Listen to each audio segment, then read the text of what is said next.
We're here.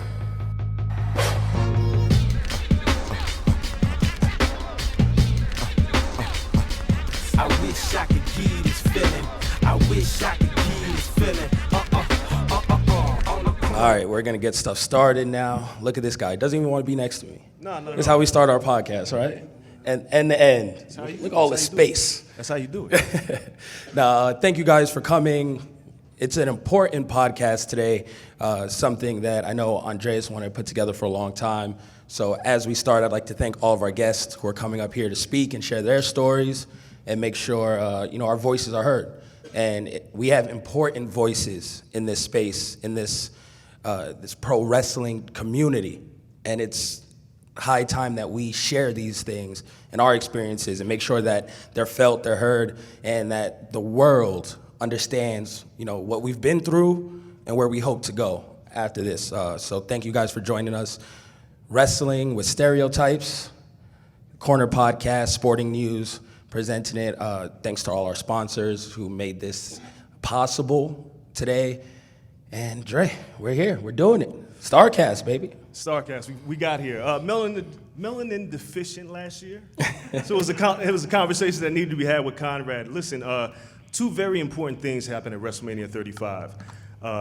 One with the women main eventing WrestleMania. It took 35 WrestleManias to get there. That was planned. The other one, maybe not so much. Yeah, it happened quick. A brother named Kofi Kingston, an African-born because of wrestler? an injury. And he slid in there and ran with it. And we'll talk a little bit more with each of our guests about the impact of that. But man, it really got our wheels turning and this conversation turning onto, it was such a great moment in watching the reactions, and Sporting News did great video on everyone just losing their mind all across the world watching him win. And then it turned to, why did it take this long? 35 WrestleManias. I've been a wrestling fan since I was 3 years old. Growing up, I watched guys like Hulk Hogan, Randy Savage, Jake the Snake. At a certain point, I started wondering, where are the people that look like me? Where are the people that look like me that aren't manservants, that aren't Ugandan headhunters with handlers named Kimchi? Junkyard dogs. Where are the people that look like us, that are baby faces? That's the key. That have depth, that are people. And as the years progress, we've had the rug pulled out from under us several times. Everybody remembers Booker T against Hogan. Against Triple H. Might as well be Hogan, right? Close enough. But we remember the build to that program, and a lot of us watched it and said, there's no way. Booker T's got to go over tonight. You got the 3 count off of 1 pedigree. Quick. Disappointed. Yeah, man. And it seems like all these things pass, and we talk about this when we get together, and whenever we meet anyone who listens to the podcast, or we're at these WrestleMania events, these Starrcast events, AEW things, where as a community we're all there. These are the conversations that we have, but they've never been put in front of a microphone. Exactly. They've never been recorded on video. It seems like it's barbershop talk, or it's just about us. No, it's time to let people into this bubble. It's time to make sure that our voice is heard, like I said, and to get the perspective of everyone. So first up, the person we're gonna bring to the stage, someone we've known for quite some time, someone who's been, I'd say, the wrestling mark of wrestling marks on the Black community, on Twitter, social media, and a guy who I can't say enough about, who lived out his dream through his talent as fan to going and putting his stamp on one of the biggest company in wrestling history, the WWE, this past couple of years. And then now moving on to even different things. This guy does everything. He's like you, a million jobs. I can't even keep him straight. So let's welcome to the stage Kaz. Kaz, come up here. Let's chop it up real quick. Should I drop your Twitter handle, real life Kaz? Come on. My man's got enough followers, man. He got to share something wherever you Try to feel share, brother. Yeah. You got room. I'll sit in the middle. Good. Dre's allergic to me, so he's it out. trying to stay over there. He thinks this is going to stop me from saying hot takes. He thinks this distance is going to help You guys him. are like friends. Y'all can at least like. Yeah, right? Bring it in for the real thing. Look, he going, all right. It's So I gotta make it awkward. I gotta be the guy that. Yeah, come on, guys. Come on. We're all friends here. You We're know, all good. Yeah. brothers, All right. we can love each other. It's a different time. We can be close. All right, we're good. It was still tough-looking guys, even though we're Yeah. Still bigger than close me, to though. cozy. So here's the thing, man. Yeah. When I met you, you were working at the Source. I was at BET. Yes. It was a time where I was a wrestling guy, loved Yeah. wrestling, but I didn't find too many people that were like me that were in this space. And I Yeah. met you, and we had a group chat, Yeah. and the thing expanded. And just kind of talk about your experience going from the culture of hip hop, documenting that culture, to Yeah. being involved with pro wrestling. Well, I mean, I got my start at the Source magazine. I was an intern for about a year, making no money. I was getting as many stories as possible, like just as far as like the hip hop background is concerned. I got in there real young, so when I was there, all the older guys that were trying to keep the Source popping were like, we got to get the Jay-Z story, we got to get the Eminem story, we got to get the Ludacris story, and like all this other stuff. And I was the guy like, social media was just starting to pop off, and like MySpace and SoundCloud and all that stuff. So I was like, I like Drake, I like Big Sean, I like Wiz Khalifa, and this is like before they really became who they were, and that's kind of how I got on. But the more kind of, once I got that, they were just kind of gave me the baton. It was like, oh, you know what you're talking about. It's all right, yeah, whatever you want to do. So as that expanded and the Source kind of got his name back, Source Sports was, the next logical thing. And, I always liked covering sports, like, basketball, football, and other stuff. But I was like, we should talk about WWE. We should talk about pro wrestling, because socially, like whatever we, tweet about it or even mention it or like at somebody, that was a wrestler, like we get a big response out of it. So, and I was a lifelong fan of pro wrestling ever since, like literally my earliest memory in life was like watching Survivor Series. I got a big poster of it in my wall. My girl will tell you it's the first. It was 1989 Survivor Series. I think it was like the Mega Powers versus, I don't know, I think Demolition or something, and I might be terribly off with that, but it's been a lifelong dream, and I've been a fan my entire life. So anytime I could incorporate that into what I was doing, what I was getting paid to do, it was fun. So like one of the first big stories I did was interviewing Kofi Kingston, for the Source Sports, and talking about how athletic he was, and this is pro wrestling, but this guy's like a true athlete, and like, he was, an amateur wrestler and did all this other stuff, So I tried to take, my thing was if I got to cover, WWE on a wrestling tip, I had to show the mainstream world, like, yes, this is predetermined, this is planned, but these are actual athletes, these are actual talented people. So that's how I got my into bringing that into mainstream coverage. So you named, the first memory, and you have this picture on your wall now, and you Yes. remember that.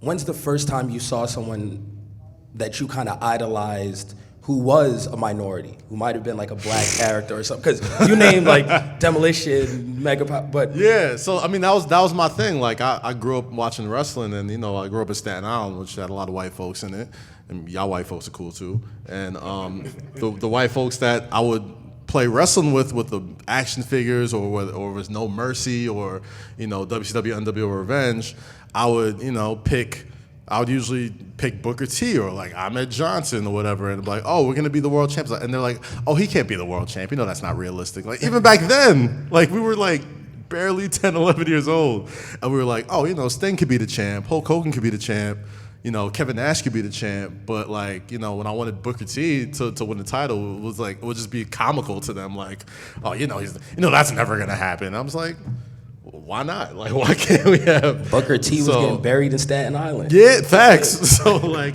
it took a while for because all the outside of like Booker T and Ahmed Johnson and eventually The Rock, like there wasn't all the black wrestlers that I looked up to that I liked were, like you said, like Kamala or some shit, and and Mabel, and Men on a Mission, and like even though I fuck with Men on a Mission, like that shit was that was my jam. But I just knew they were there for a certain reason. They weren't there to be taken seriously as like the champion or like feud with Shawn Michaels or some shit. Like just the fact that Ahmed Johnson would team with Shawn Michaels would be like a big deal to me, cause like oh shit, like he's close to the world title. Like maybe one day possibly, that would happen. But even back then, like as pre-teenagers, we knew like, oh, we're not gonna have a black wrestling champion. When's that gonna happen? Intercontinental champion, maybe. Like that was like that's like the height of your shit. But world champion, it's like, nah, that's not gonna happen. Tag team gold. For sure. Oh yeah, definitely. Yeah, we ran the tag team shit. But anything else, if it was some comedy shit, if it was something that was mid card, or you was a tag team, or you were entertaining as hell, and they had to do something because like you're entertaining, I put you on TV.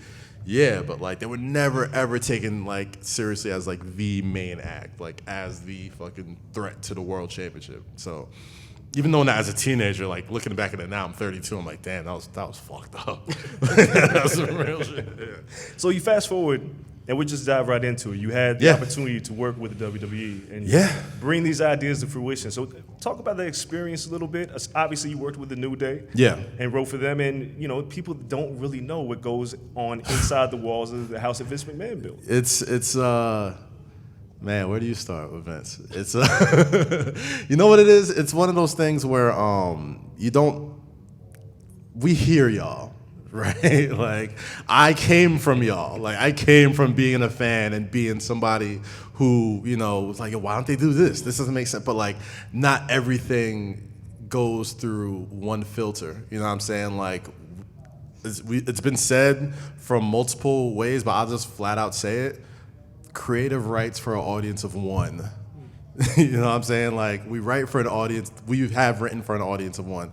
Yeah, there are times where, like, we could sneak some cool shit in here and there, but whatever. But, like, at the end of the day, if the number one didn't like it, you know what I'm saying, it wasn't getting on TV. So at the end of the day, like, do you want to waste your time, when you got to do 48 hours of travel, go to a city, drive to the next one and all that shit, and waste time on something that isn't going to make TV? Or do you want to take that time and be like, okay, number one wants this, let's do all this other fun stuff underneath here while we can get to pleasing the boss. You know what I'm saying? Making sure it actually gets to TV, because, at the end of the day, it's not like, it's very easy to be like, well, we've all fantasy booked shit before.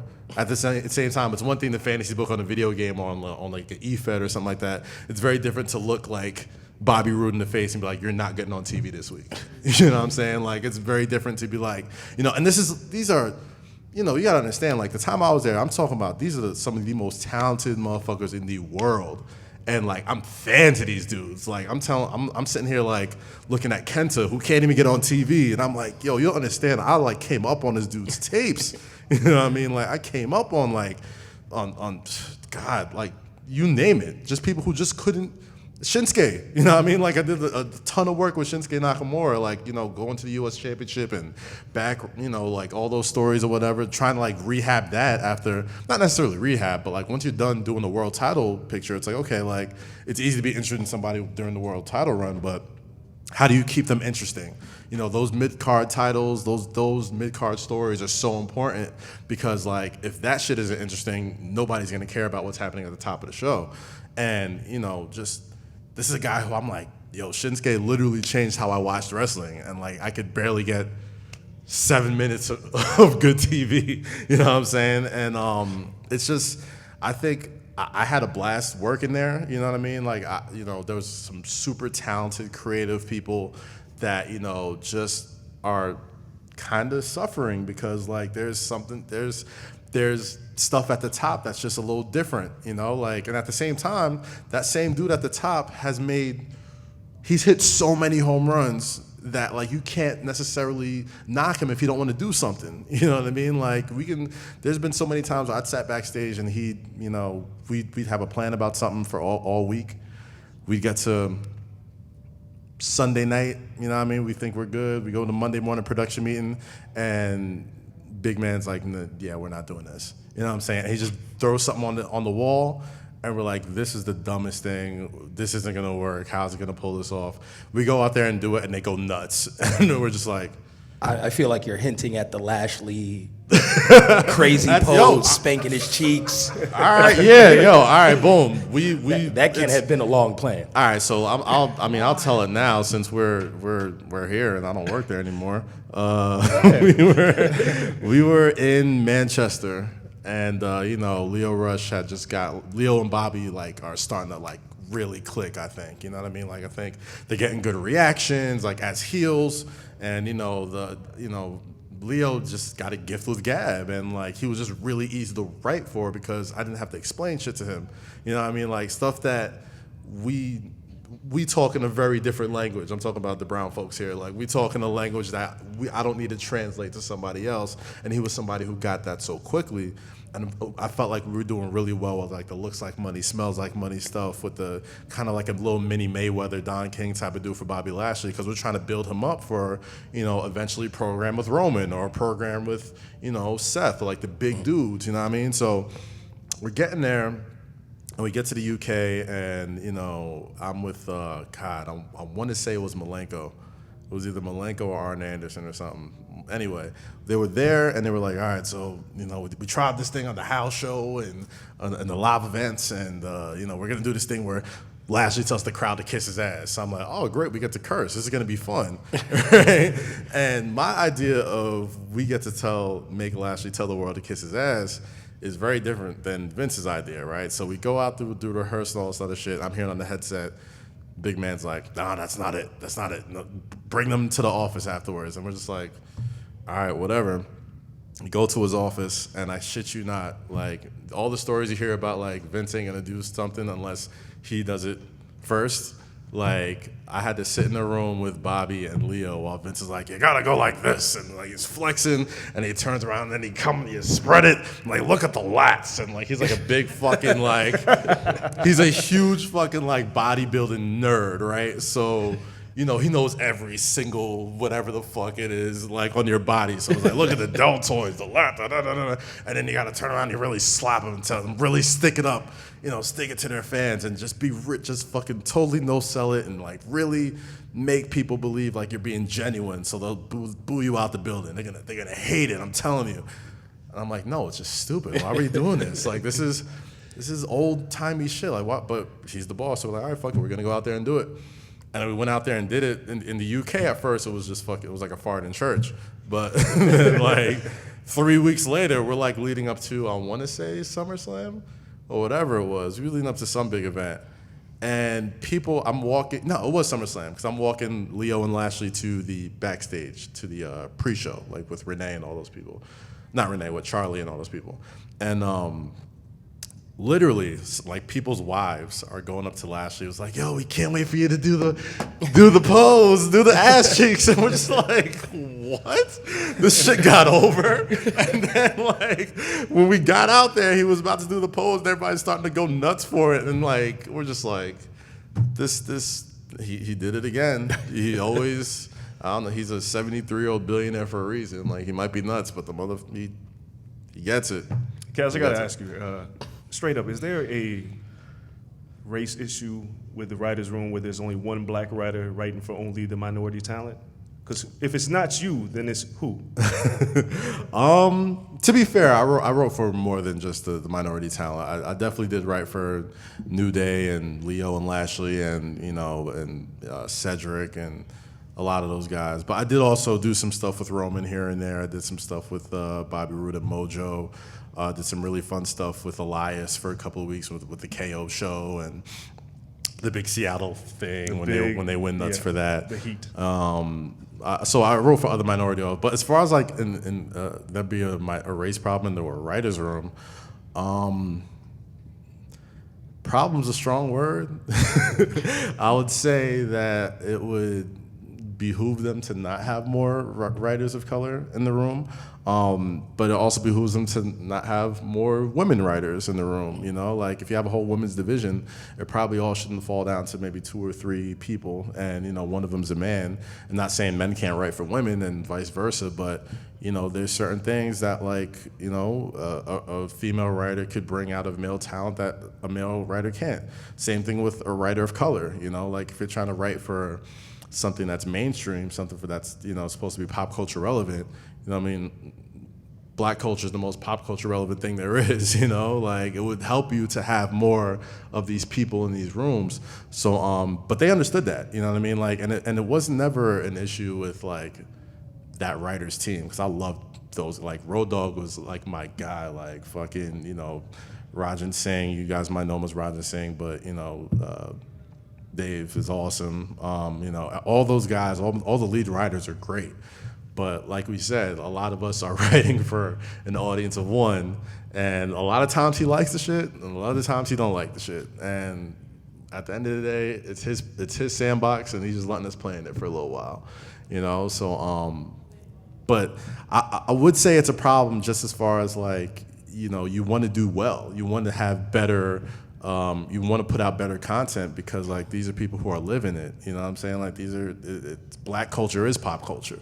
So, like, anytime I got to do some cool shit with, like, Booker T and the New Day, or do some, you know, literally, like, always sneaking, like, some pop culture reference that only a handful of people might get in the arena, but we can look on viral or go on Twitter and social media, and it does, like, 1 million retweets, all that type of shit. Like, there's a lot of audience that you could write for.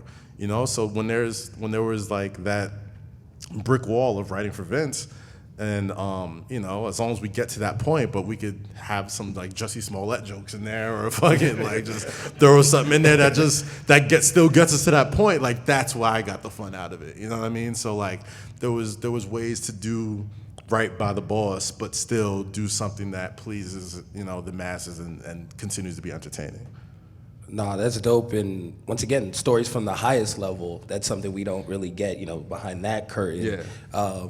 I want to bring up 2 more guests now to see their journey, because it's, you know, writing for it and seeing these talents, and you got a lot of these guys, like you said, that you watched for so long, and you were fans of them. Yeah. So it's interesting to see, like, you know, their journeys and how they come up. So we have 2 amazing guests that are going to join us now. Chris Bay, FSW champion. Marti Belle, former TNA knockout. Marty's been everywhere, though. Mae Young Classic. Mae Young Classic. Yes, so you guys come up here and join us. Yeah, hand for both of them. Oh, Chris, you got to sit next to me, Chris. Look at you. That moonwalk. look at the athleticism. I was gonna try that, but I'd probably fall. So. Yeah. I actually broke my knees doing that, so. Oh, man. So, Marti, we're going to start with you real quick. Okay. Because you don't just represent a woman. You represent the Latino community as well. Can we talk about your come up? And recently you just cut an amazing promo. A lot of people did not see this, about representing for your community and the culture. So just give us a little background on yourself and how you got into pro wrestling and where you are today. So I'm originally from New York City. My parents are Dominican, and Spanish is my first language.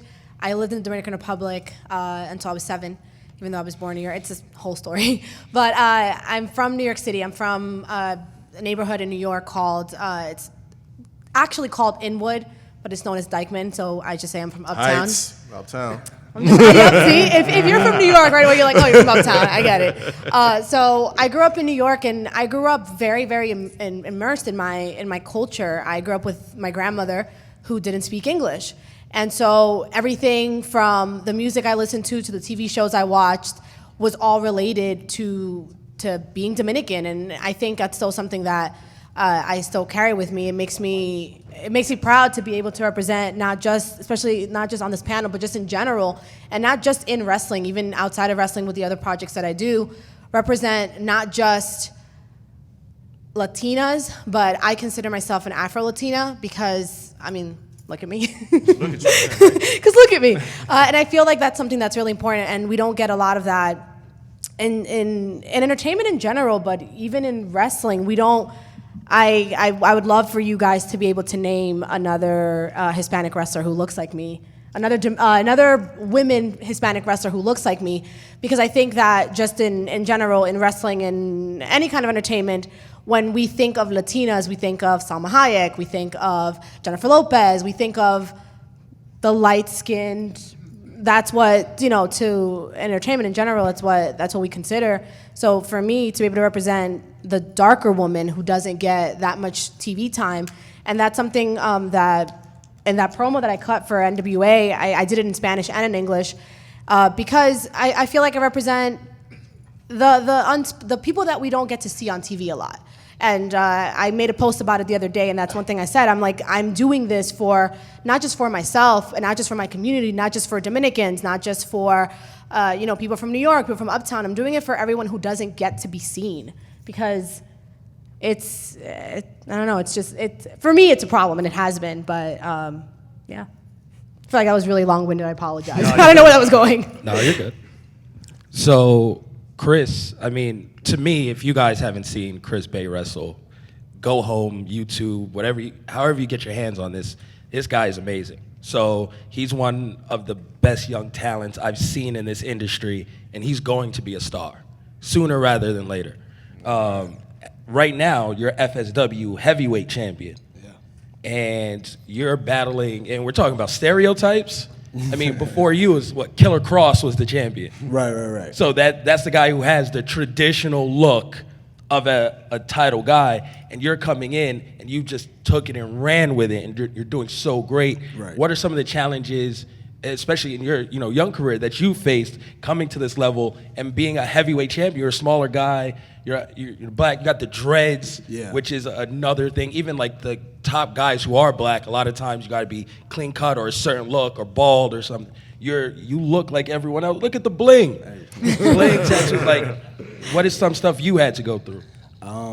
It's crazy because before we even push into that FSW heavyweight champion, we gotta show respect to Kenny King. You know what I'm saying? I ain't the only, you know what I'm saying? I am the first of my stature and my color to do it, which is always a cool thing. But growing up, whoa. Oh, we good? You all good, buddy? I thought I broke my knees. You broke yours? All right. Yeah, sold it like a champ. Yeah, no, but, it's like growing up, we talk about the people we saw on television. We talk about the people that we looked up to. We weren't those main event guys. So to me, I was like, man, am I ever gonna make it to that level? Like, what would I need to do? Oh, should I not get tattoos? Oh, should I not grow my hair out? Even though I really want to grow my hair out, should I keep a low cut? Like, thinking about how I needed to change my image to fit the mold. That's how I kind of grew up. Just watching wrestling and perceiving wrestling, to even right before I got into it, I almost didn't want to, because I feared that I would be hindered and held back so much. But then when I got there and I showed up, I chose a reputable school that I had done research on, that I saw people like me come through, people like Willie Mack already being there, people like Kenny King being there, the Bonus Boys, like I saw people of color already there. So I was like, okay, this is right here, this would be a good spot for me to go, because I know I can go through this lane right here. But once again, when I showed up, being smaller, being, already having the tattoos, being the dreads, of course we called it the disadvantage. I called it being unique. I was like, man, I can finesse this, for sure. Like, I try to think of stuff without the limitation on it, just because I grew up thinking about it with the limitation on it, and it immensely messed up my game to where I didn't want to be me. I didn't want to be proud to be me. And when I got into wrestling, my first theme song was a rock song. I was like, yeah, I ain't coming out to rap. That's what they want me to do. They want me to come out to rap. I'm not coming out to rap. Like, come on. I was coming out to a rock song, and I thought I had it all figured out. And the homies were like, bro, that ain't it, man. Like be you. So the more I started to loosen up and be me, which I got injured one summer, and I got to take some time off. And that's when I was like, man, if I'm coming back, I'm gonna be me. I'm I'm gonna just be me. In the first match, I had the Millie Rock, and the crowd went crazy, and I was like, oh, they like that. I was like, I can't even Millie Rock, and they like that. I was all over the place. I was smacking imaginary flies, you know what I'm saying? Like, but they was feeling it, so I was like, okay, we might be onto something here, you know. And then the more I just started to just push further in it. Okay, cool, more tattoos now. Yeah, let's do that. Oh, what? Jewelry? Oh, let's do that. Yeah, we can do that now too. So I just started to turn it up even more because the way I see it, the more you be yourself, the more you just do things your way, you'll create your own lane. I'm not following any other person's path. I'm in my own, you know. And we all are in our own lanes. And if we look at it that way, we'll all be successful the exact way we want to be, you know. And that's the way I try to look at it, at least. Marti, I want to ask you this. A lot of people of color get saddled with bullshit gimmicks and get pushed into an angle that may be deemed racially insensitive. Have you dealt with that before? So, now that Kenny's here, actually, we all just keep referring back to Kenny. I got told this story by somebody, and I hope it's true because it kind of relates to something that you were saying too. When I was at TNA doing the Dollhouse stuff, that was really fun. And looking back, I wasn't myself. I was very much watching it. I was 100%. The person who was mainly in charge of writing that was Christy Hemme. It was her first big project. That was her baby, Christy Hemme and Dave Lagana. And I'd known Lagana for years and years and years, and Lagana was actually the reason I ended up at TNA. But there came a point where they didn't have anything for me. Once the Dollhouse disbanded, they didn't have anything for me. They kept me home for months. And one day I get a call from Billy that Billy Corgan. They wanted me to go up to meet with Vince Russo, and he was basically gonna like develop a character for me. And when I talked to him, one of the first things he told me is that he'd had a conversation with Kenny where he told him, I don't know how to write for a black man because I haven't lived those experiences. I've never, walked a mile in a black man's shoes, so it's difficult. Or he said for him it was more of a challenge. So now you're writing for a woman, a Hispanic woman of color, like that's, you know what I mean. So we ended up working together, and to be fair, he did like, we ended up with like, basically it was a Foxy Brown character, which, and I don't think it was racially insensitive. I feel like we played into kind of what I look like. I've been told many times I look like Pam Grier, so especially when I straighten my hair, when I used to straighten my hair. So we kind of went into that. But before I started wrestling, I was a valet for a year, before I even started training. And one of the first things that I was told when I got to the school I trained at, Johnny Rod's in Brooklyn, was I needed to straighten my hair because, and I quote, it was unprofessional. This hair did not fit what they were interested in. And so if you watch back any of my matches from when I first started, anytime I had a big match, if I had a title match, if it was my debut at a big company, I always straightened my hair because I was told that that's what they wanted. They wanted that like clean cut, like we were talking the other day, it's that weave look. Like I don't have that. Like I feel like I look very different. And it wasn't until I don't even know why, like one day I was just like, I'm done. Like I don't want to keep straight. It was no point. I would go straighten my hair, wrestle, 5 minutes later, my hair's back to this. Like the second I sweat, I'm like, it's over. So I started just kind of doing my own thing, and that's when I met Dave Lagana. I had seen him again, and that's when he was like, oh, you look different. Where, like Chris said, we're gonna take this different thing about you. We don't know what to do with it, but it's interesting, so we're gonna push it, and we're gonna start trying to do other things with it. And that's kind of when I started seeing my career take off a little bit more, is once you start being yourself and once I stopped trying to be what I thought they wanted me to be, I feel like my career and it happens every so often, I feel like I'll find myself again, and it's when I start acting like myself and not following into whatever it is that they want me to do. So, Kaz, we still have you up here. Yeah. Having your writing experience, how important was it for you to, when you got talent, you talk about writing for guys like Leo Rush and all this stuff, and you brought pop culture into it with the New Day, but Leo Rush doesn't have a stereotypical gimmick. No. Leo's Leo. Yeah. Like Bobby is Bobby. Yeah. Bobby's not a pimp. He's not the guy. Yeah, part two. That was definitely by design. There was definitely opportunities where, you know, we're in the creative room, just throwing shit against the wall, see what sticks.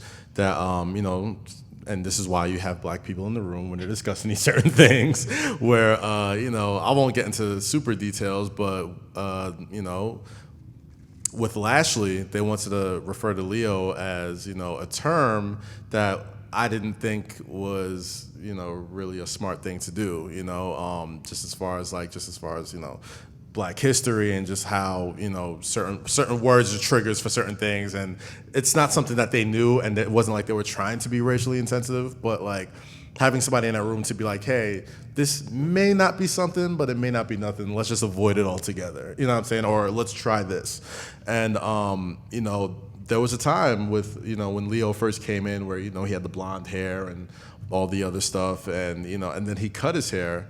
And I asked him, like, why he did that. And he was like, oh, well, you know, just trying to, you know, be on Raw every week now, trying to get, like, the clean-cut look. And I don't think, you know, it hindered him, but like you said, just initially we all had that thing in our head where we're just like, yo, we gotta be what they want to be. Like, Get even in that myself, box. like I had, you know, a huge James Harden type of thing going on with like hair and stuff. And, you know, when I got there, like after that first couple months, I just cut it off. Just because, you know, I'm in a suit every day and, you know, I gotta, you know, I'm always in the background of certain shots. So, like, if, like, Stephanie McMahon's here and, like, I did a scene with Stephanie and, like, I gotta be in the background of it, I don't want to look like, you know, I didn't. And it's not like they said anything to me, but I just think, like, all of us just had that internal thing about us where we're like, oh, we don't want to make sure we're standing out too much or looking a certain thing or whatever. And, like, I was kind of ashamed of it. But you know, luckily that didn't rub off on the talent. You know, like when Leo first came in from 205 and, you know, Lashley was up and we didn't really have much for him, it wasn't my idea to put them together. But, you know, Leo came in with the same thing. Like, you know, they want me to be this thing. And I'm like, dude, just be yourself. Like all this shit that you're doing on social media, on your Instagram and all this type of stuff, like that wasn't us. Like that was you. Let's just take that and put that on TV and turn the volume up like to 11. And, you know, I think we did some really good work together, you know what I mean, as far as, you know, keeping him interesting and, you know, getting people, you know, invested in Bobby Lashley again as a face and as a heel. But, you know, just as far as looks are concerned, I think I was fortunate to come in at the time where I did, where, you know, I knew the New Day before I even got there. And, you know, those are guys who, for lack of a better term, kind of ran shit. You know what I'm saying? Like, not that they were like top guys or whatever, but they have the respect of everybody. This is even before like the Kofi run gets going and all that type of stuff. There's certain people back there that, you know, top of the food chain, you know, they don't got to be world champions or whatever, but like you're not going to disrespect Mark Henry. You're not going to disrespect fucking, you know, you're not going to disrespect like, you know, guys who have been around the block. Big Show, you know what I'm saying? Like people might watch TV like, oh God, Big Show again, but Big Show's like the fucking Godfather back there. You know, like you don't fuck with Big Show. And, you know, like the New Day was not at that level, but like there are guys that, you know, you're on the road every day. They're kind of like team captains. So I was fortunate to have those guys to be like, dude, be yourself. Like you can be yourself. Like this is why we're here. Like this is, you know, and I was just fortunate to come at a time like, you know, the New Day being in there, Cedric Alexander, Leo, Lashley, Sasha Banks, you know, not even just black people, like the fucking Lucha House Party. You know what I'm saying? Like they were super cool. Sarath, who does like all the fucking, he does all the gear for everybody. You know what I'm saying? He's somebody who's super well respected, and just like it's not as white as it looks on TV. You know what I'm saying? Like there's a lot of people of color. There's a lot. It's definitely a different time. I was definitely very fortunate to be there at the time where I saw more people, even if it wasn't creative. You know, just people back there, like, you know, Tamario, who's like one of the most. He was just on SmackDown this week as regular E or whatever, or Ashy, I think. Like they had, they put like Ash on his knees or whatever. And Tamario's a guy who's got some longevity there. He's one of the head producers, and, you know, anytime you look at him ringside, he's right there. You know what I'm saying? So. You know, I got there at a very fortunate time where it wasn't all the horror stories that I might have heard about like racial insensitivity wasn't as premium as I thought it was going to be. But how important is it to have somebody, a person of color, a woman, in there to say nope? Very important, very important. I mean, Jen Pepperman, who just won an Emmy for one of her short films or whatever, she's a sweetheart. Like, we all call her mom. She's like, but she don't take no shit. Like, she would be the first one. Like, all right, so if you've never been in a WWE production meeting, it looks just like this, right? Except, like, in the front, it's like Triple H, Vince, Kevin Dunn, and, you know, there's only like 4 people at the table, and whoever the head writer is. So it'll either be like Road Dogg or Ed Koskey or one of those guys, and they're reading the show to you. And on one side, it's the writers and like the producers and stuff like that. So it's like creative and whatnot. On the other side, it's the producers, and all the producers are like a who's who of fucking wrestling legends. It's like Dean Malenko, Billy Kidman, Arn Anderson, Adam Pearce. Fucking IRS, the Rotunda's dad, Mike Rotunda, all those guys, right? So, you know, she would be the one person, like, if we're reading a show and some shit just didn't smell right, like, after every read, she's like, all right, any questions? She'd be over there first. I'm like, yeah, nah, that's bullshit. You know what I mean? Like, she's like fiery, but like she's such a sweet old white woman. Like, nobody really, you know, like everybody kind of was like, oh shit, okay, yeah, no, Jen don't take no shit. So all right, we're not gonna do that. And she's like almost like one of the unsung heroes of the fucking women's revolution, though. Like, if there was like if wrestling handed out like Emmys and shit, like she would be the person that spearheaded a lot of the Ronda shit, a lot of the fucking, you know, Sasha Bailey storyline that got convoluted for reasons I don't want to talk about. Just everything. Jen is the shit, you know what I'm saying? And it's important to have somebody like that in that room, or else I don't even think we get a women's main event at WrestleMania 35, because she helped tell that story so well. And the guy by the name of Johnny Russo, who's not there anymore, but he's another guy who, you know, I might be giving him way too much credit, but like he got that Becky Lynch thing going. You know what I'm saying? As far as like the man and like the whole story with him and Charlotte and that heel turn, like those are two people that, you know, even though she's not a woman, was adamant about like the women's storyline. So like just having people in that room to, you know, be passionate about it and to give a fuck and to not just be like, oh well, just another week on the road, whatever. Like it's a very important thing to have those people in the room. Chris and Marti, before you guys take a seat again, and we bring 2 more guests up here, we hear, like, you know, when other people are writing and how they book talent or write for talent, you guys have, you know, had more leeway, right? So on the indies, all this stuff, you're kind of more in control of those things. When you're developing that character, that gimmick, that persona, what goes into that, and what's your thought process when you're putting that together to make sure you do put enough of yourself out there and you're not trying to be what someone else wants? Right. Would you like to go first, or would you like? Sure, I can do my Ladies long-winded. first. I can do my long-winded speech again. So even when I was at TNA, I pitched a lot. I was, especially because I was so comfortable with, when it was Dave Lagana, I was so comfortable with him that I would pitch him stuff all the time. And I would be, because if you're quiet, then it's like, well, maybe we'll have something for you. But if they're not thinking about you, I'm like, hey guys, I'm here. Hey, I'm creative too. I have all these ideas for myself. And it was more of who I was. And that's what I tried to bring in, you know, even like simple things of like what's on my jacket, it's something that I want to make sure that people understand who I am. And the music I come out to, I come out to Khalees because she's from New York, and I think that's cool, and milkshake is delicious, and I like milkshakes. So, you know, like even just simple things like that, for me, it's especially in the last, I want to say even in the last year, I feel like I've found myself, and I do try to put more of myself in. I've gotten the chance to represent the Dominican Republic now on so many different stages, even beyond wrestling. And so for me, that's what I think of, and that's where that promo that we mentioned earlier comes from.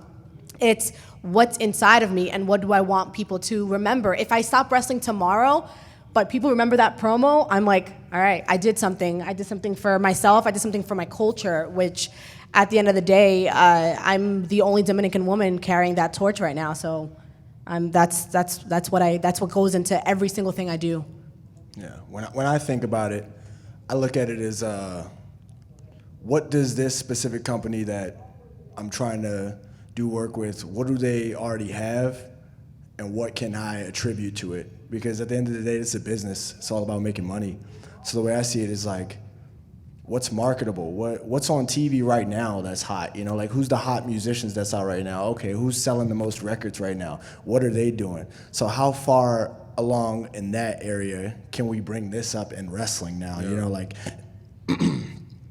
almost everything is stolen, you know, like almost everything is just recycled. Everything just goes around a cycle all the time. Yeah. So, and then we just have in wrestling, it's its own genre, right? So what's over here in soccer? Okay, cool. How does that transfer over in wrestling? That's the same type style that's over here in soccer. Random example, you know. Shout out FIFA. I like that game. But so when I'm thinking about it, I'm like, okay, cool. So this is who I am. This is what I like to do. This is kind of how I talk. Oh, this is the promo right here. What if I said it this way instead of that way? Because I wouldn't actually say it that way. So when I say it, it's not going to come off legit. It's not going to sound convincing. My first couple promos, I feel like, felt very like I was just reading or trying to remember, versus when now, say, when I go out on Championship Wrestling from Hollywood or something like that and we're doing stuff, I'm just like, this is me right here. I'm going to be annoying, be ad-libbing this whole interview right now. Yeah, drip, blah, whatever. I'm like, that's what's on TV. That's what the kids are doing, the dab, the dances, whatever, the Millie Rock. That's what they want to see. So, like, yeah, let's bring that into this. Oh, you don't have that already on your... Well, guess what? I got terrible Millie Rock for you. Right here, I smack your drink off the table while I pitch it to you. And that's what I want to do. Can we do that? How can we get to that? If not, what would you like? How can we meet there? And if we can't meet, I'll go elsewhere. I'll find it. You know, that's how I try to look at it, at least. Yeah, no, that was literally every, you know, pre-week New Day conversation that we would have. It's like, you know, what's happening on TV? What's happening on social media that we could put into, you know, one of these promos or something? And like, there was one time with the Jussie Smollett joke, and there was one time with you know, Steiner math because of the Royal Rumble, and there was another time with one of my favorite ones, which is like the first thing I ever got to like produce like on my own and open a SmackDown with, was the 5-timer celebration with Booker T and the New Day when they won the tag team titles for the 5th time. And you know, that was the first time they just kind of like let off the cuffs and was like, you know, go do what you think is entertaining. You know what I'm saying? So I was like, all right, bet. You got Booker T, you got New Day, you got all this type of shit. And then, you know, it was a very Game of Thronesy like knighting type of thing, but like with black people. So like there was like certain jokes that, you know, like that only we would get, but like it was funny because more people. I think you took a Kaepernick knee. Yeah, we all took. That was one of my big things. I was like, how can I get away with everybody taking a knee on WWE television? Boom. And so we're gonna have a king right here, and they're all gonna take a knee, and they won't even know. So like now, if you see that picture of everybody bound to Booker T, people don't even know what it's for, but it's just like 3. You know, your first black WWE champion, the longest reigning tag team champions, the only black 2-time Hall of Famer in a wrestling ring. Like that photo right there, like you said, like if I do nothing else, like I've done that, like just that photo of fucking them bowing to Booker T and all of them looking up like this, like if that gets in like a barbershop somewhere one day, like that's my contribution to society in life right there. I got some cool pool and a couple different barbershops. So yeah, please. I'm gonna send it to you my way. All right, cool. Nah, so we appreciate you guys coming up here. We'll bring you guys up again shortly. We're gonna bring up 2 other guests now, Kenny King, Willie Mack, and guys who have influenced people everywhere.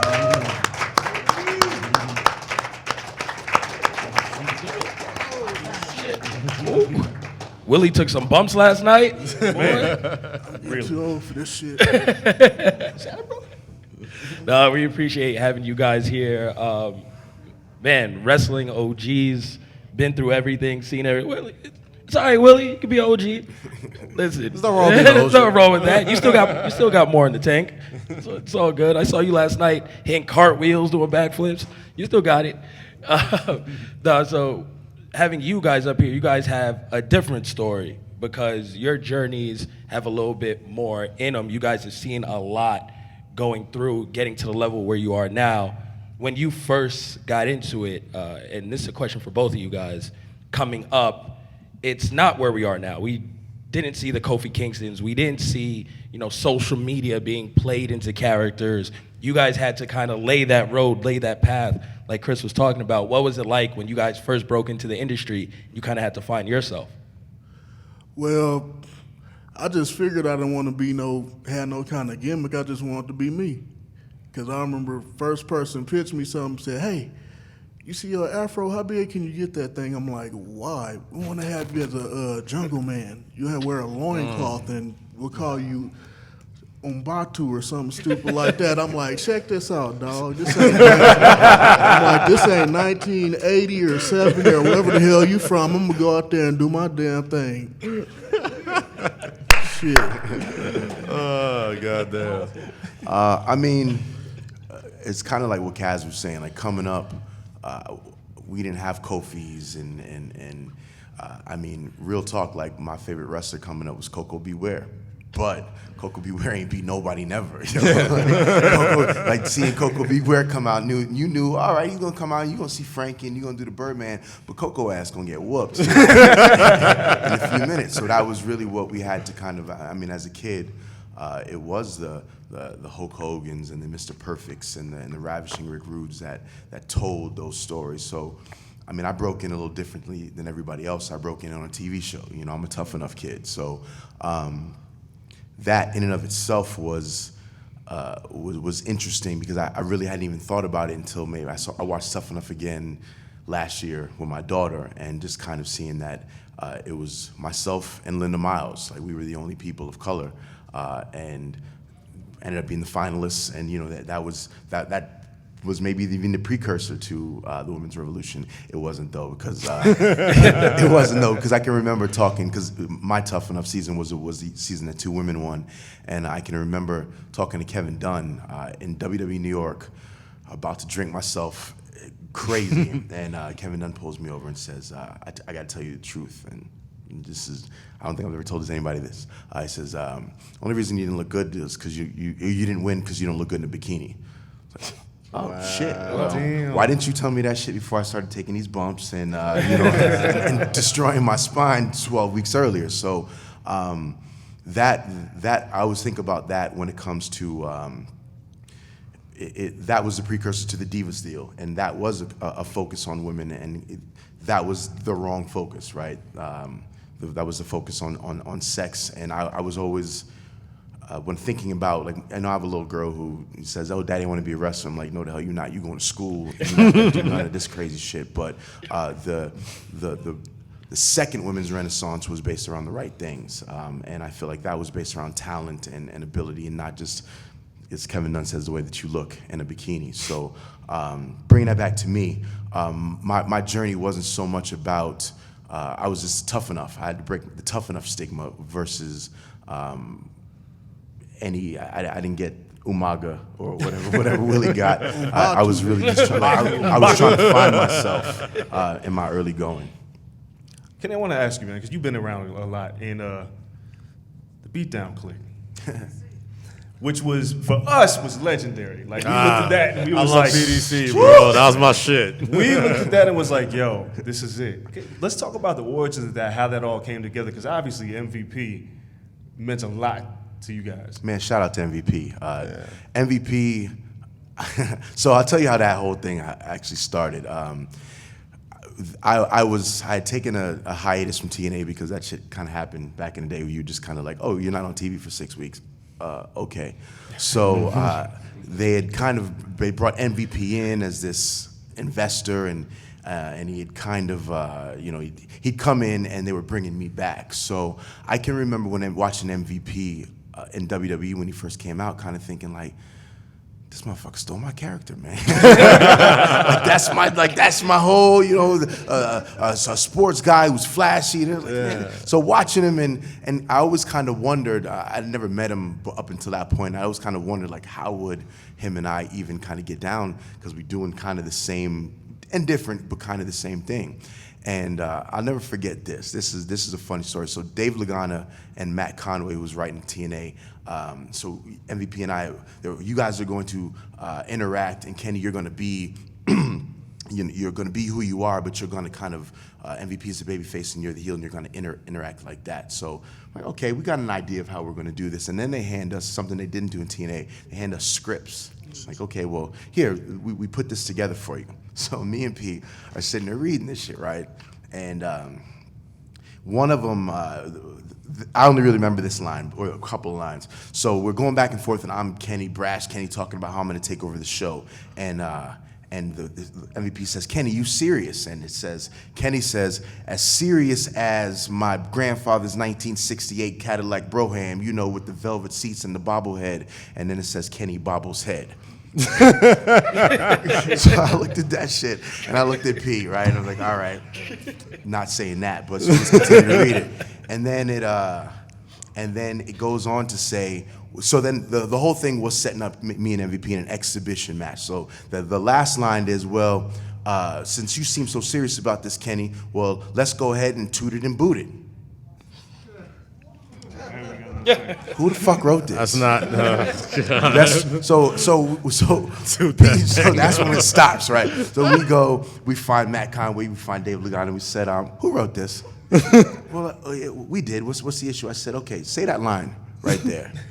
Well, what do you say you and I toot it and boot it? Why would I say that to another grown man in the context of a fighting situation? Y'all about to do I don't know. We saw it on the song. They didn't know. So it was that point where we both crumpled up our shit and threw it in the garbage, that we had that mutual respect that we weren't going to go out there and portray caricatures. We were going to go out there and the Beatdown Clan, man, really was for the culture. Like that was something that me, Joe, Loki, and P sat down and we said, what do we want to do? We want to do this. We want to be wrestling's Wu-Tang. We want to have something that people, because the Bullet Club was already getting over, right? But as many Bullet Clubs shirts as you see, how many Bullet Club members do you see that look like us? Mm-hmm. So that was just something that we really wanted to like, all right, Bullet Club is cool, but what can we do that when we cut promos, if we say some Jay-Z lyrics, who's gonna get it? Or if we say something that, like you say, you write things that maybe a handful of people in the audience are gonna get it, but people social media, man, people are gonna take that and run with it. At one point I was just writing to see if I get a GIF. It's pop, right? Like if my joint gets GIFed on Twitter, I'm like, banger. You write to good pop segment. a certain sex. So that was really what we focused on, and we really, really wanted it to be about, was just a group for the culture. And, RIP BDC, it could have really been some shit, but, it was fun. LOL TNA. I enjoyed it. Willie, now you look at, I guess your character's not even a character, right? You go out there and you're yourself in every Willie. Promotion. And it's taking you to the heights where you are champions. You become champion of promotion. What is it that makes you stick out, like as far as, when people are writing for you, or when you go in there and you go and you're like, nah, I'm gonna just be me. And they're like, great, that's it. Like, you're the guy, you're the head guy at our company. And you just came off of being champion. You just dropped the belt not too long ago. Yep. And so you go into these rooms and people try to pitch you stuff, and Lucha Underground, all this stuff. How do you approach someone when they say, okay, Willie, here you go, this is what you're gonna do? And what's your conversation with them? Like, hold on, this is how I'm gonna be. Well, pretty much they go in there, they try to write some shit for me, and I read every single thing. I'm like, all right, I give it back to them. Like, can you read that out loud to me? Now, does all that you just said sound like that'll come out of my damn mouth? It's like my homies know how I talk. Everybody at wrestling shows know how I get down. It's like, I ain't gonna come in there, well, we gonna go in there and do that thing, baby girl. Hell no, I ain't about to do that shit. They know I don't talk like that. So it's like, you explain it to them, and like once they get to know me and see how I am backstage, they be like, all right, right, your way you doing it, it could work. I can see people like catching on to it. I'm like, damn right, I've been doing it for how many years now, nigga? It ain't steering me wrong. Shit, if it ain't broke, don't fix it. Kenny, I want to ask you, man. You get a lot of heat sometimes, and you don't even do anything. You just come out and be you, and you get heat. You've traveled the world. You've seen a lot of audiences. What would you say the demographic is of wrestling fans? Do they look like us to you? And where are the different pockets where you get heat from a different demographic of fans?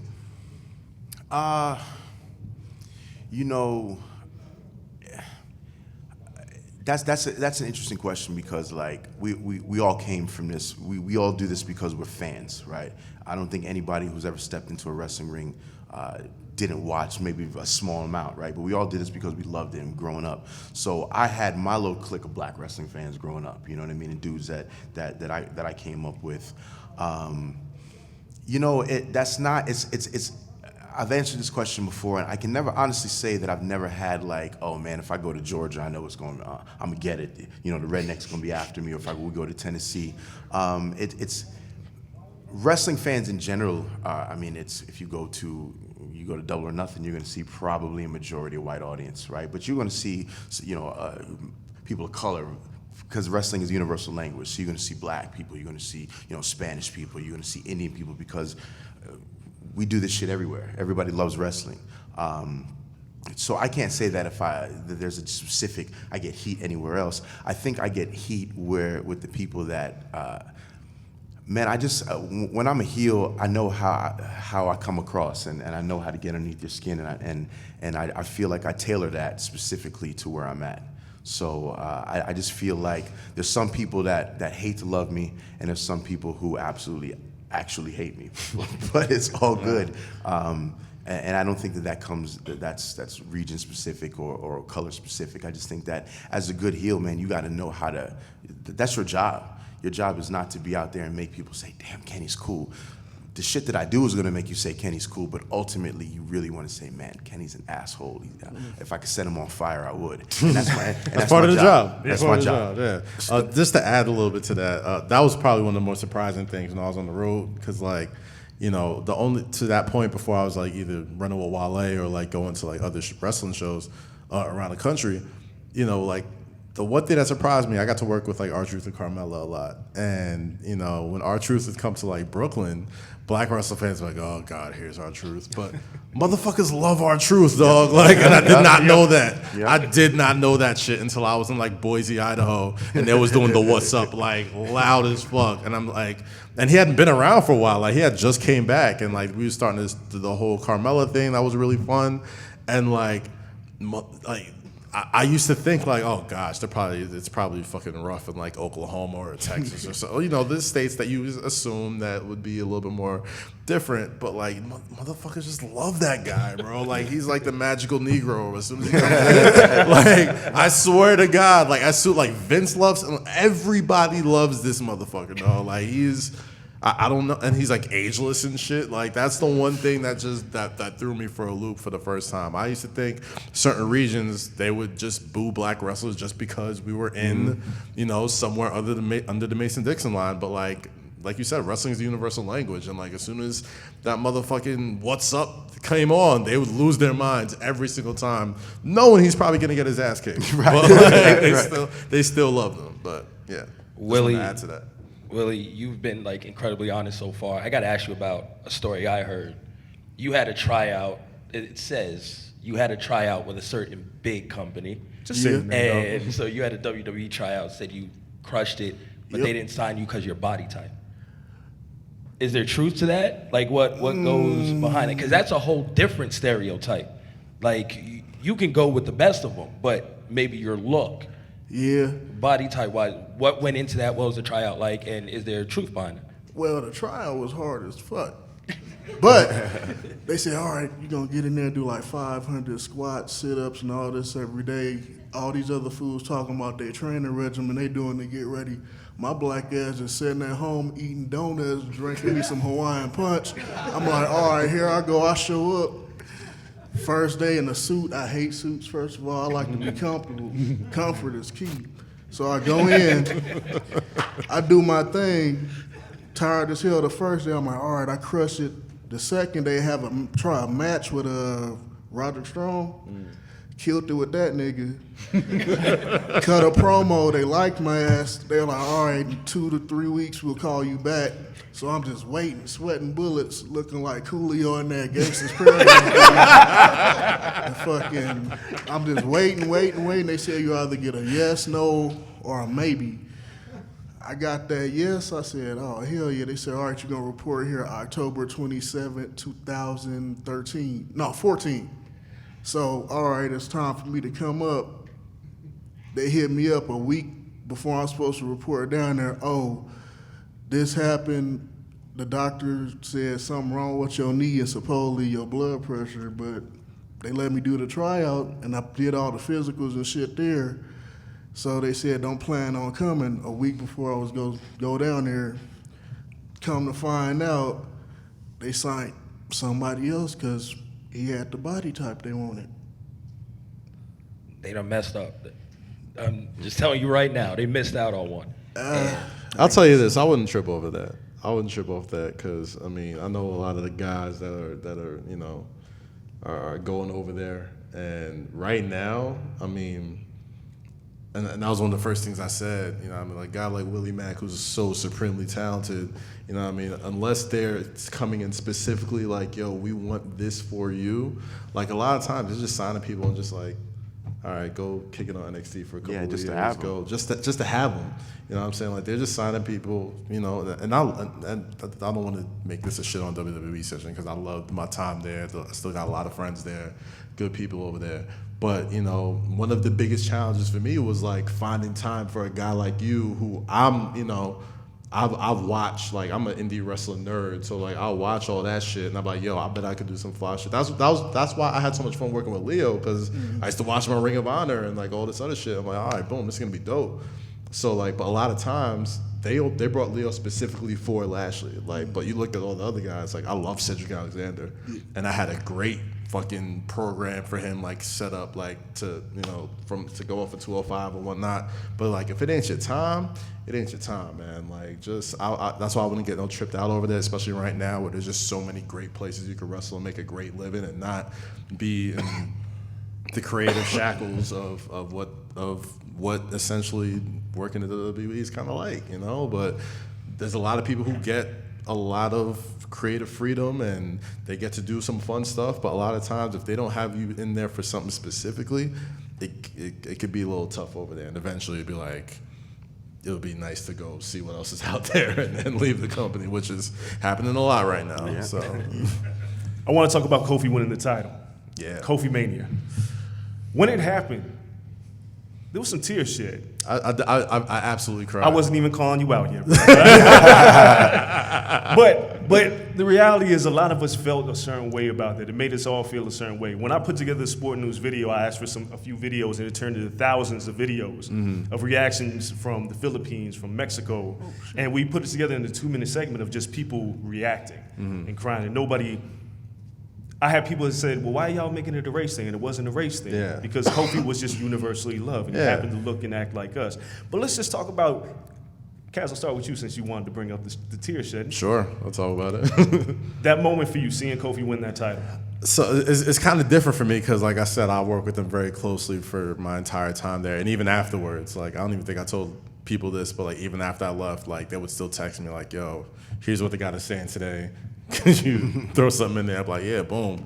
And like it would still go up. So, but I still didn't know that they were, you know, I hoped they would put the title on them. I hoped that we'd get there, but like, you know, I've worked there so long, a lot of times you don't know what's gonna happen until it actually happens. Like I've written episodes of Raw with Braun Strowman as the Universal Champion, thinking Braun Strowman's gonna win the Universal title, and then we're all watching and Brock just mows him down, and we're just like,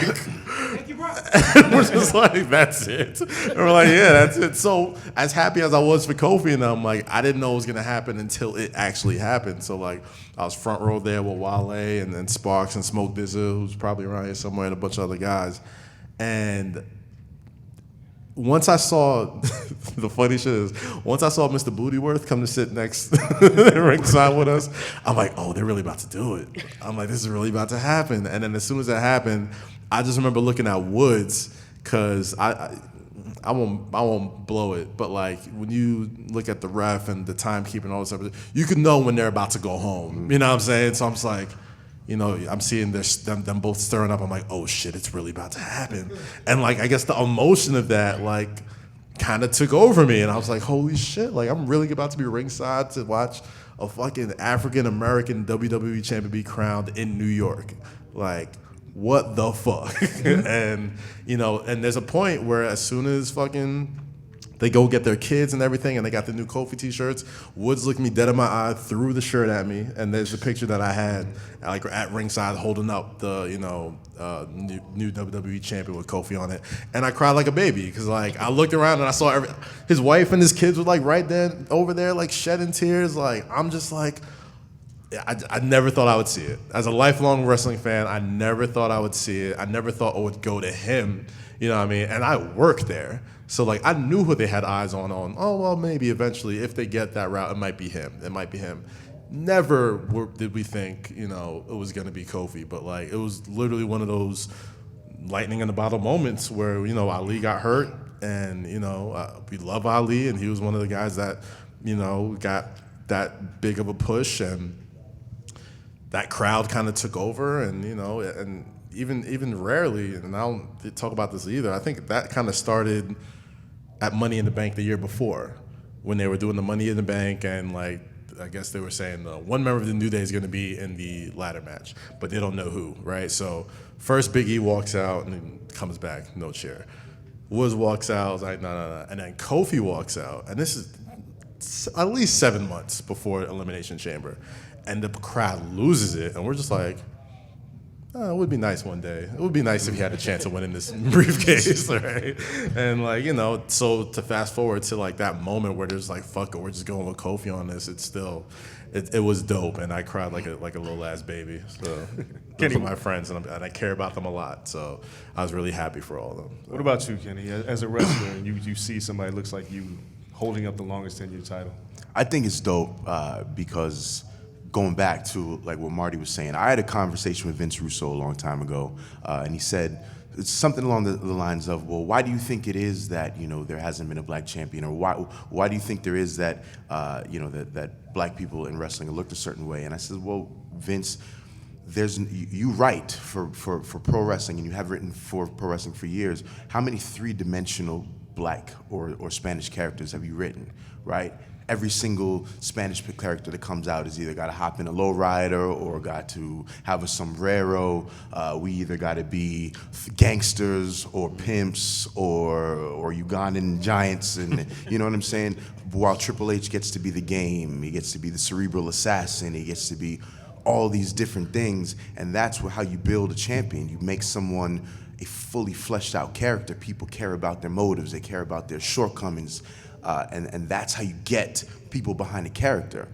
So fast forward to Kofi, I mean, at Wally Mania, I was still, me and Kofi hugged, and I was like, please, God, please. We had the replica title. We didn't want to put it on him yet. I'm we were still, like, everybody's there, and there's like this nervous energy, right? Everybody it's palpable. People, it's the Kofi show, and everybody's, Kofi, but everybody's still like, please don't let them do this shit. It was almost like, honestly, like that whole event, that whole party, it was like, and I remember saying in the speech, like, even if you win or lose, we're just happy that you got this moment. Right. Because we've been there before. We've been there before. Like, you get Booker T. We get Booker T. And Booker was there. And, like, even, like, the night was about Booker T. Yeah. Like, it was, he was going to the Hall of Fame for the second time, and he was the guest of honor. We had him on the stage and all that type of stuff. So it was all about Booker T.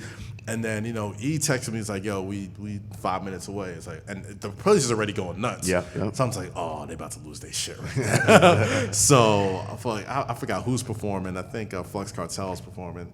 And then, and they all have dreads. So Kofi kind of got lost in the sea of, imagine going to a wrestling event and you get lost in the sea of black people with dreads, right? So we walk in, and then Kofi, and Woods, and then Chad from Crime Time grabs Kofi, puts him on his shoulders, and that's like the video that everybody sees of them just going nuts or whatever. And we were just celebrating that moment, because as black wrestling fans and wrestlers, we know we've been there when it's like, they ain't really gonna give you the title, and even if they do, like, whatever, like, they're just gonna let you like lose it on SmackDown on Tuesday or some shit. But it became a situation where it didn't matter where you worked, right? It didn't matter where you worked, what you watched, what you wanted to do.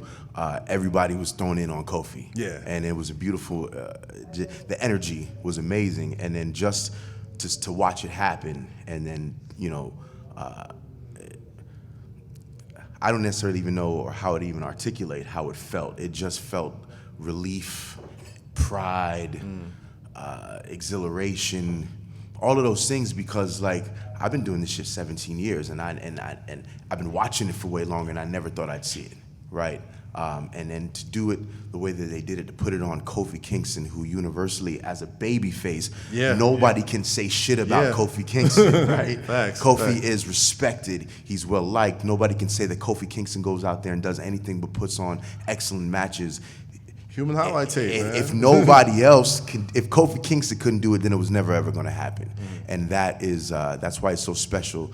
And you know, I mean, I put it on Twitter, we got to protect Kofi at all costs. At all costs. At all costs. That's the only thing I take seriously on wrestling Twitter. Y'all can say what y'all want about creative. Y'all can say whatever y'all want about whatever. I'm like, anybody got something fucked up to say about Kofi? Y'all can talk. We scrapping, man. It's real. We fighting. That's my guy, bro.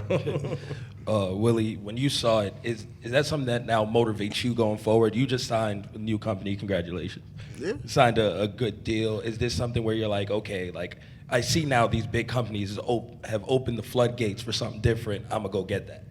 Oh, hell yeah, because, like, coming up as a kid, you always want the black dude to do something, be like, Mama, when the black man going to win the belt? She'd be like, oh, he'll get it one day, and then in the back of your head, you growing up, getting into adulthood, you be like, this shit was never going to happen.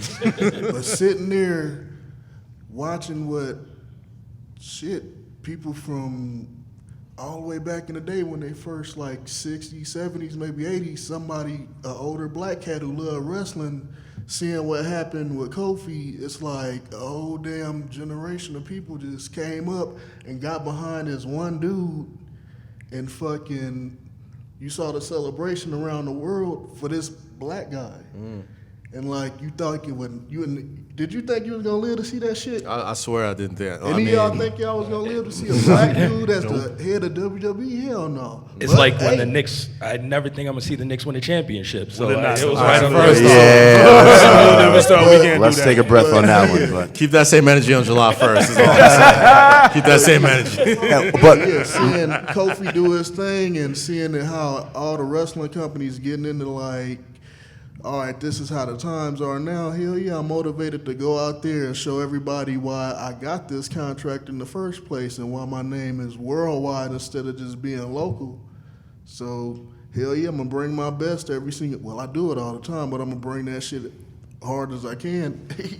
Real quick, though, I do want to shout out, because we're talking about Kofi, and it's a real important moment, but I do want to shout out Impact Wrestling. I want to shout out Ring of Honor, right? Because I was part of Bobby Lashley winning the Impact World title, and that was something that never happened. I want to shout out Jay Lethal, who is as good of a wrestler, a champion as a man, and has carried Ring of Honor for years. So it's a beautiful thing to see what WWE is doing with Kofi, but there are lots of things happening in other wrestling companies where black and people of color are being given the ball. So, you know, shout out to Jay Lethal.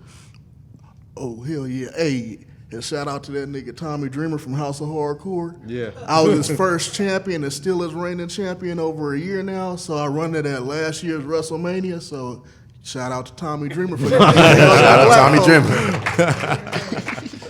Yeah, man, it's incredible. I want to thank all of you guys for coming and sharing these stories and these experiences and what it meant for you. Chris, Marty, all you guys up here with us, man. It's important to have these conversations, and we got to make sure this is the first of many conversations. Yeah, I want to come back next year and have this entire room full, man. Yeah, let's make that happen. I remember, you know, the first couple Wale Manias was in like a bar, and now that shit is like, you coming to Tampa? Like, we doing it. You know what I'm saying? So just like this panel, like y'all was here this time last year, like next year, I want this whole shit like filled up to the brim, wherever it is. Oh yeah, you're gonna get me in trouble, Cass, because I told my lady that Wale Mania wasn't that popping, and now she's. Snap! It was a small gathering of friends. I swear it wasn't that. Thank you, Cass. Appreciate you. Hey, well, my girl didn't come too, but she was working. That shit was crazy. Thank you, Willie. Appreciate you. It was cracking. I'm sorry. I do want to say this. I do want to say we've come from the days of Bobo Brazil and Rocky Johnson and Junkyard Dog to the Nation of Domination, who were heels, who I identify with. You know, growing up loving Malcolm X, I was like, yo, why are they here? Why are they bad guys? Why y'all booing him, bro? And then when The Rock came up and became champion, he became racially ambiguous. Yeah. So I thought, when we talk about it, I was like, this moment is never going to happen. Yeah. But now we're here. Now we're having this discussion. Starrcast, I didn't think this was going to happen. I had to have a conversation with Conrad. Shout out X-Pac too, man. He Oh, really yeah, big. shout out to X-Pac, X-Pac, man. big time. So good shout So out to that. we have advocates and supporters behind this, and this is just the beginning of something that I hope we can continue. These conversations have to happen, because next time I don't want to just have just us.